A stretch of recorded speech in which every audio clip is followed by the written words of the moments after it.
বিয়া হৈ গ'ল নে তোমাৰো? হয় মেম। সকলোৰে বিয়া হৈয়ে গৈ আছে।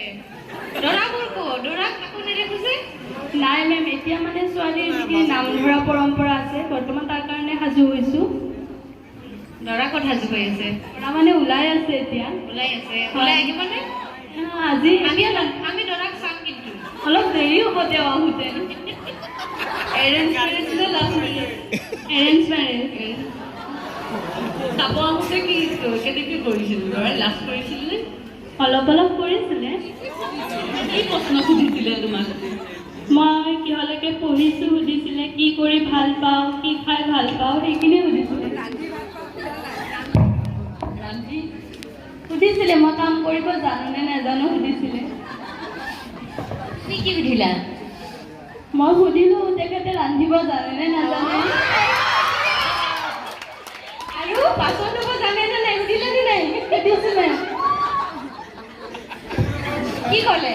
হ'ব বুলি কৈছেনে? মাজে মাজে অলপ অলপ কৰি দিম বুলি কৈছে আৰু। দিলটো হৈ গৈছে তাৰমানে? কৈছে। অ'কে, বঢ়িয়া। হাতে কৰি মানে কি জানানে?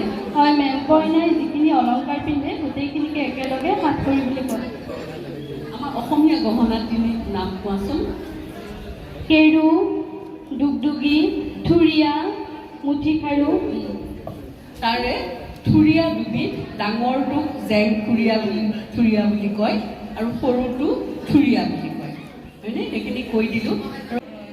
ঢেঁকী দিব দিয়ে, তুমি ঢেঁকী দিব জানানে নাজানা? জানো মেম। জানা? আৰু বিয়া হৈয়ে নলবাৰীত পচলা কাটিব দিয়ে। মোক পচলা কাটিব দিছিলে। নগৰবেৰত কি কাটিব দিয়ে কইনা? এনে আমাৰ ইফালে মেম কাটিব দিয়ে। ঠিক আছে। ঢেঁকী যে দিয়ে, ঢেঁকী যে চাউল ধান খুন্দে, সেইটোৰ নাম কি? য'ত নেকি চাউল ভৰাই বা ধান ভৰাই খুন্দে, খুন্দা হয়, সেইটো এটা নাম আছে।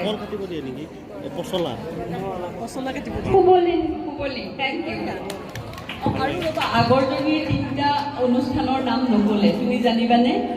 মেম জুৰু, আঠমঙলা আৰু বিয়াৰ দিনটো। পানী তোলা। হয়, বিয়াৰ দিনটোত মানে পানী তোলা, সোৱাগ তোলা, সোৱাগ তোলা, এই গোটেইখিনি অসমীয়া লোক সংস্কৃতি তোমালোকে জানিব লাগে। ঠিক আছে।